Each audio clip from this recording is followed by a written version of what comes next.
Hello दोस्तों, पुनः एक बार स्वागत है KYP ADC ट्रेनिंग की ओर से। मैं पुनः एक और वीडियो लेकर आया हूँ आपके समझ। आज हम बात करने वाले हैं माइक्रोसॉफ्ट वर्ड में फंड ग्रुप और पैराग्राफ ग्रुप के बारे में। फंड ग्रुप में एक बहुत सारे ऑप्शन दिया गया, उसका वर्किंग क्या होता है, और पैराग्राफ ग्रुप में जो है ना, रिबन, उसका वर्किंग क्या होता है। तो सबसे पहले हम स्टार्ट करते हैं कुछ टेक्स्ट के ज़रिए से, कुछ लॉजिक के ज़रिए से। जैसे आपके यहाँ पे लिखा हुआ है ना, और उस हम कुछ चाहते हैं कि कुछ टेक्स्ट को है ना क्रिएट करें। तो एक लॉजिक है ना, कि बराबर का सिंबल लगाते हैं और RAND प्रेस करते हैं, कोष्ठ चालू कोष्ठ बंद करते हैं और इंटर प्रेस करते हैं। जैसे ही हम ये लॉजिक लगाते हैं तो आप देख पा रहे हैं कि कुछ टेक्स्ट जो अपने आप क्रिएट होके आ चुका है डेस्कटॉप के ऊपर। अब हम बात करने वाले हैं कि फॉन्ट ग्रुप में है ना, फॉन्ट ग्रुप में जो लिखा हुआ BIU, इस सब का क्या वर्किंग होता है ना। तो हम एक एक करके आपको बताने जा रहे हैं, है ना। सबसे पहले हम बात करने वाले हैं जो यहाँ पे लिखा हुआ B। तो सबसे पहले हम क्या करते हैं, Ctrl A, जो कीबोर्ड के सहारे होता है Ctrl A, उससे हम सेलेक्ट ऑल कर लेते हैं। और ये जो टेक्स्ट दिखा रहा है आपको बहुत सारे छोटा में दिख रहा है, उसको हमको बोल्ड करना है। तो यहाँ पे जो टिक लगा हुआ इस पर हम क्लिक करते हैं तो बोल्ड हो जाता है। अगर आप चाहते हैं कीबोर्ड से भी करें तो कंट्रोल बी से क्या होता है, बोल्ड होता है। उसके बाद हम आगे चलते हैं, यहाँ पे माउस की कर्सर ले जाते हैं और ये दिख रहे हैं आई, जो सिंबल दिख रहा है आई जो है, कंट्रोल आई से होता है इटैलिक। अगर हम इटैलिक करते हैं तो वर्ड की जो टेक्स्ट होता है वो थोड़ा सा टेढ़ा करता है, उसे हम कहते हैं इटैलिक करना। उसके बाद एक और ऑप्शन दिखाई दे रहा होगा आपको, यू।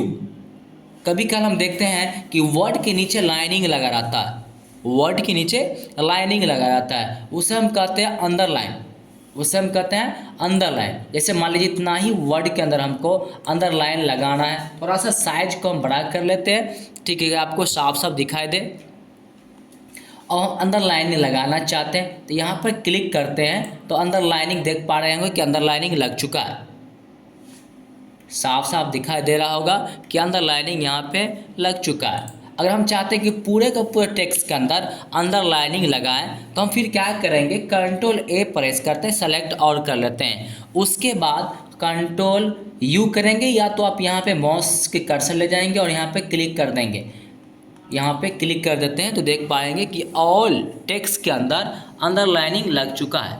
अगर आप Ctrl+Shift+W प्रेस करते हैं, कीबोर्ड में होता है Ctrl+Shift+W, तो आप देख पाएंगे कि ऑल टेक्स्ट जो है, थोड़ा सा हम जूम करके आपको दिखाने की कोशिश कर रहे हैं कि ऑल टेक्स्ट के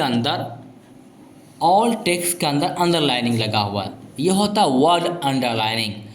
वर्ड अंडरलाइनिंग अल्ट के साथ प्रेस करेंगे, अल्ट शिफ्ट के साथ प्रेस करेंगे W, ये होता है वर्ड अंडरलाइनिंग। अगर हम Ctrl A करके Ctrl U करते हैं तो आप देख पाइएगा, जूम करके दिखा रहे हैं आपको कि अंडरलाइनिंग पूरे का पूरे टेक्स्ट में ले रहा है, पूरे का पूरे टेक्स्ट में अंडरलाइन ले रहा है। अगर यही चाहते हैं, क्योंकि क्वेश्चन कर देता है, बहुत सारे विद्यार्थी का क्वेश्चन था कि वर्ड के अंदर टेक्स्ट लगाना है, वर्ड का अंदर अंडरलाइनिंग लगाना है, तो वो हम अंडरलाइनिंग कैसे लगाएंगे। तो इसके लिए एक शॉर्टकट तरीका होता है Ctrl+Shift+W, Ctrl+Shift+W। जैसे ही हम प्रेस करेंगे कीबोर्ड में तो आप देख पा रहे हैं कि हर एक वर्ड के अंदर अंडरलाइनिंग लगा हुआ है। जहाँ पर भी स्पेस हम डालेंगे वहाँ पे अंडरलाइनिंग नहीं लगता है। और आगे हम बढ़ते हैं, तो ये मेरा 3 जो क्वेश्चन था वो खत्म हो चुका है। और 4th क्वेश्चन की ओर आते हैं। कभी कल क्या होता है दोस्तों, जब भी हमको जरूरत पड़ता है कि हमको 10th लिखना होता है, TH लिखना होता है, जैसे हमने किसी मार्कशीट बना रहे हैं, विद्यार्थी का क्वेश्चन बना रहे हैं, तो 10th लिखना पड़ता है और इसके बदले हम क्या करते हैं, TH लिखना पड़ता है। तो जैसे हम देख पा रहे हैं कि TH जो होता है लिखा हुआ ऊपर लिखा आता है, स्क्वायर में लिखा आता है। इसके लिए हम क्या करना पड़ता है, यहाँ पे जो ऑप्शन दिया गया है सुपर सब्सक्रिप्ट का, वहाँ पे हम क्लिक करते हैं। जैसे हम सुपर सब्सक्रिप्ट का क्लिक करेंगे और उसके बाद TH लिखेंगे तो आप देख पाइएगा कि TH जो है ऊपर लिखा हुआ दिखाई देगा आपको यहाँ पे। उसके बाद हम आगे बढ़ते हैं। ये देखिए यहाँ पे 2 ऑप्शन की बात करें, है ना, तो फॉन्ट की साइज को बढ़ाना होता है ना, और फ़ॉन्ट की साइज को छोटा करना होता है। जैसे मान लीजिए यहाँ पे जो कोई टेक्स्ट लिखा हुआ है, इसकी साइज को हमको बढ़ाना है ना, तो ये क्या करते हैं, इनक्रीज करते हैं। इनक्रीज से क्या होता है, फ़ॉन्ट की साइज बढ़ता है, और डिस्क्रीज जैसा ही करेंगे तो फ़ॉन्ट की साइज क्या हो जाएगा, छोटा हो जाएगा। अब आगे बढ़ते हैं, एक यहाँ पे दिखाई दे रहा है आपको, है ना, डबल ए, इसे हम बोलते हैं चेंज केस, इसे हम बोलते हैं चेंज केस। अब थोड़ा सा हम क्या करते हैं, जो टेक्स्ट लिखा हुआ है उसको हम क्या करते हैं, कंट्रोल ए के सहारे जो अंडरलाइनिंग दिया हुआ है उसको हटा देते हैं। देख पाएंगे कि अंडरलाइनिंग हट चुका है। अब आगे बढ़ते हैं, हमने क्या बोला कि चेंज केस क्या होता है, चेंज केस जो दिया हुआ ये क्या चीज़ होता है। तो सबसे पहले हम देख पाएंगे आपके सामने में जो टेक्स्ट लिखा हुआ है ना, कि बहुत सारे जो जहाँ पे फुल स्टॉप देने के बाद टू लिखा हुआ है, जैसे मान लीजिए यहाँ पे न्यू के बाद लेन लिखा हुआ, बहुत सारे जो फुल स्टॉप देने के बाद जो पहला अक्षर होता है वो कैपिटल में होता है। जैसे किसी का नाम लिखना होगा तो पहला अक्षर कैपिटल में होता है। तो अगर मान लीजिए हमने पूरे का पूरे सेंटेंस स्मॉल में लिखा है और हम चाहते हैं कि कैपिटल में करें ये टेक्स्ट को, और मैंने हमने लिख लिया हुआ तो फिर सब तो लिखेंगे नहीं। इसके लिए हमको क्या करना पड़ेगा, सेलेक्ट ऑल ले लेंगे कीबोर्ड से, और यहाँ पे चेंज केस की ओर जाएंगे, और यहाँ पे लिखा होगा अपर केस।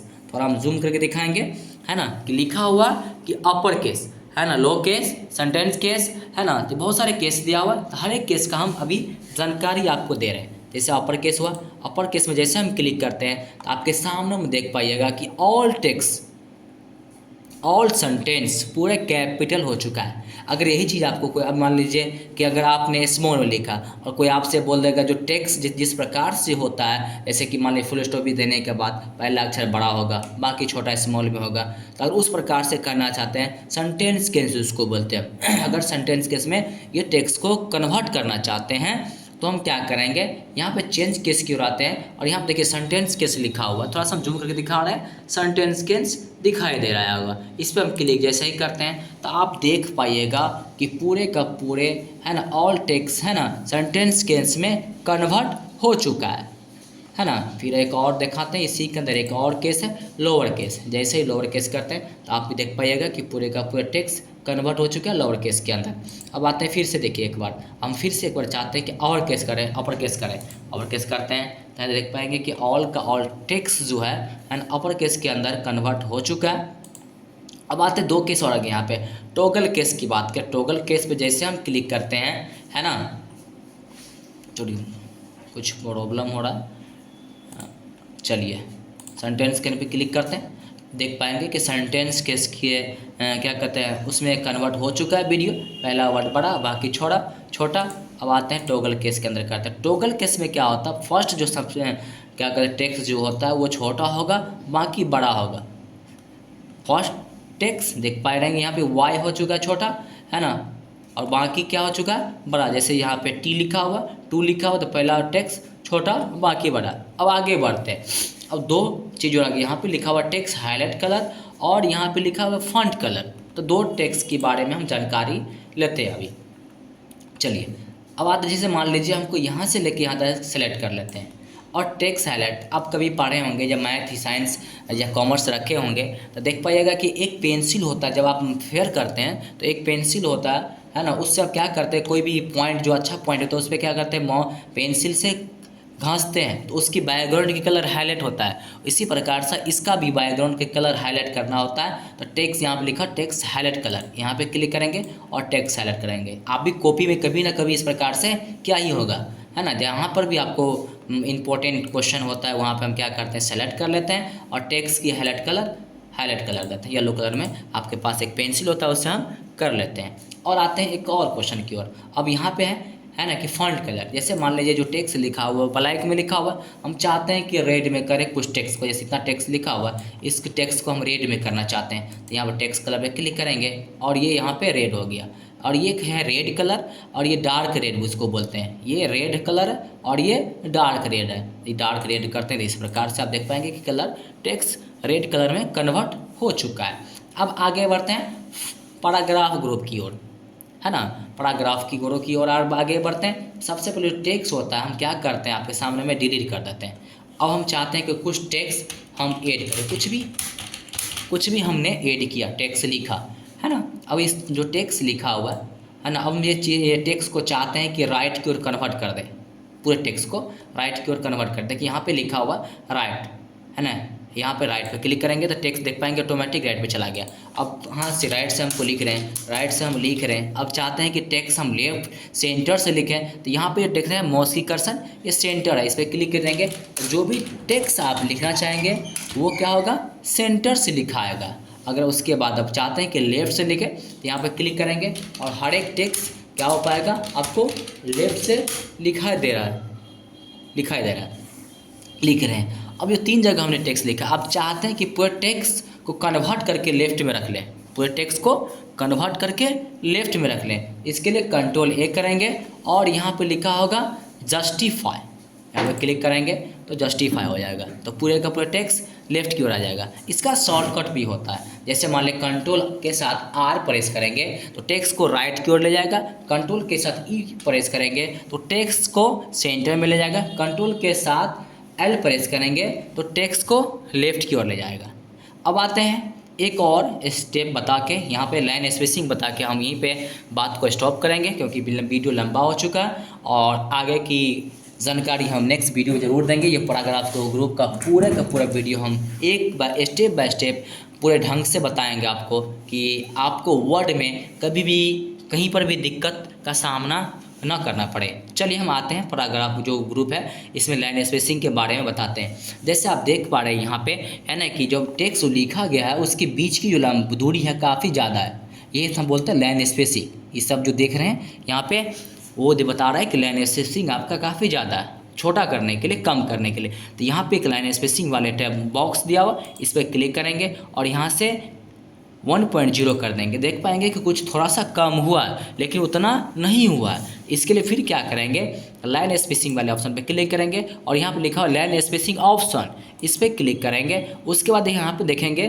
बिफोर और आफ्टर, हम जूम करके दिखा रहे हैं कि बिफोर और आफ्टर आपको दिखाई दे रहा है। तो इसको हम क्या करेंगे, जो 0 PT है आफ्टर में 0 PT और बिफोर में भी 0 PT कर देंगे। उसके बाद हम क्या करते हैं ओके पे क्लिक करेंगे तो आप देख पाएंगे जो टेक्स्ट जो था पूरे का पूरे जो सेटिंग होता, जो पेपर की साइज की तरह से लिखा ना होता उस प्रकार से अब जो हम लिख रहे हैं टेक्स्ट तो पूरे का पूरे सिस्टमैटिक ढंग से दिखाई दे रहा है।